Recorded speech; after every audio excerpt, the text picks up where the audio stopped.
One of the first things that we do whenever we learn a new scale is to check out the diatonic chords and the diatonic arpeggios. And that's a good thing because then you have an idea about on which chords can I actually use this scale, and you have the arpeggios to play over those chords.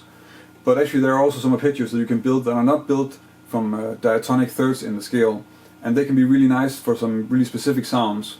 In this video I'm gonna take a G7 altered, so an A-flat melodic minor scale, and show you how you can make some really cool lines with some arpeggios that are not diatonic arpeggios in A-flat melodic minor. You probably already know that A-flat melodic minor and G7 altered are in fact the same scale, and if I play that scale in the 9th position, then you would get a scale like this.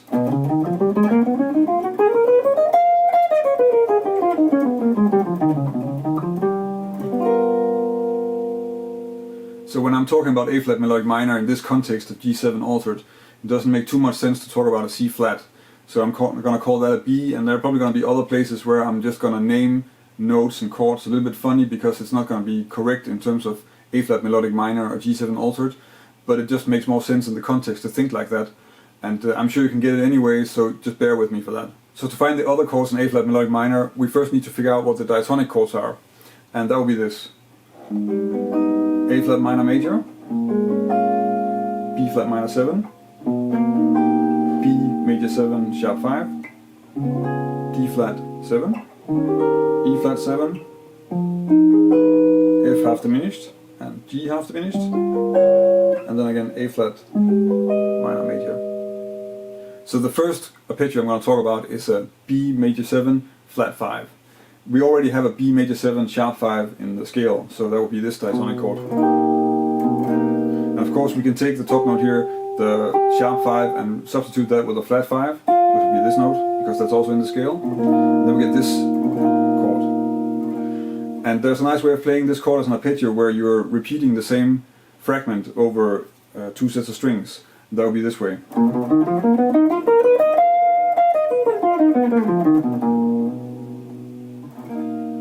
And of course you can also play it in position, that would be something like this.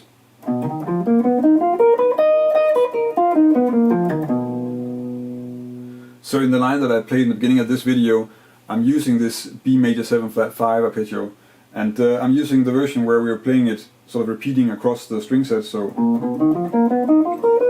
this way of playing it.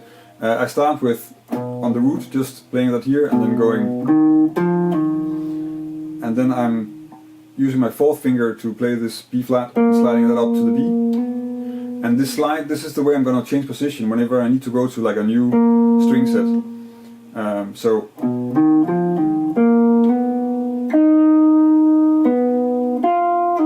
now we have this way of playing it that's like, and I'm repeating that, so I'm taking the 4th finger again, sliding up from B flat to B. So we get this. And the slide is kind of buying me time to move my fingers and my right hand to get to the right string set. And then I'm resolving that, because this is nicely encircling the E, so to E. And then I play a short sweep. And then down to A, so I'm using kind of E minor pentatonic scale here. And then another sweep. And then resolving to the flat 5 of the, or sharp 11 of the C.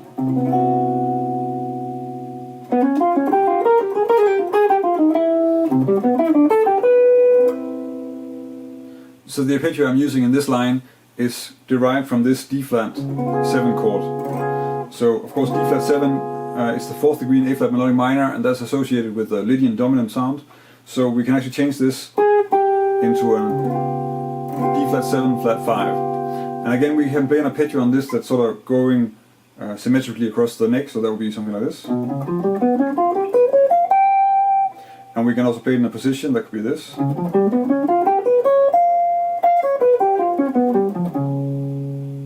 So in the line I'm sort of focusing on this area of the arpeggio, and then I'm playing this pattern on it.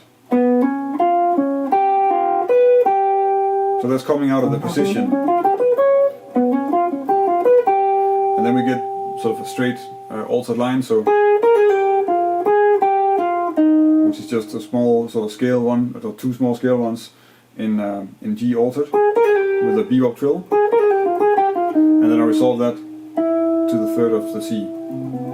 And then on the C major I continue with this drop 2 voicing, and then a small run that you could again see as being sort of an E minor pentatonic type run.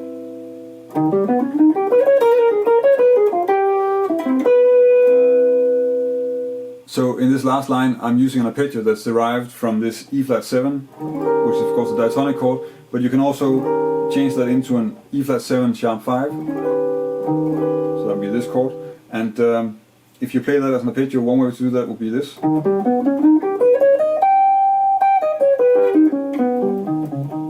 Or if I play it in a position, that could be something like this.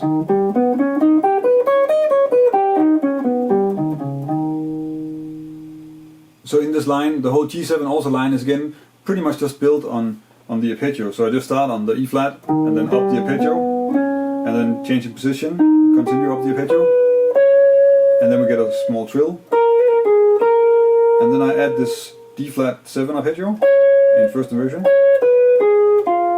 and then I'm resolving that to the G, which is the 5th of the C major 7, and then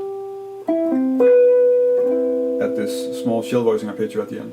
That was 3 examples of some arpeggios that are not strictly diatonic to A flat melodic minor, but are still really great for making some altered lines on a G7. There's actually one more arpeggio that I use really often that's similar to this, so if you can figure out which one that is, then leave a comment and let me know there. We'll see if you guys can figure that out. This will of course work not only in an altered situation, so anywhere you can use melodic minor, you can use these arpeggios, and they're great for it. I think I already made one lesson on the major 7 flat 5 chord and arpeggio, and showing you how you can use that in a lot of situations. It's a little bit an old lesson, so it's the quality is not that good because I filmed it on my phone, but you can check that out if you want to see some more examples of where you can apply that. If you want to download the examples that I went over here, then you can go to the article on my website.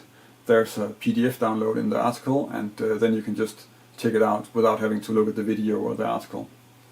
When you're on my website, you can also sign up for my newsletter if you want to stay up to date with all the stuff that's happening in terms of where I'm playing, or new lessons, interviews, recorded stuff that's coming out, and of course also what I'm publishing in my web store.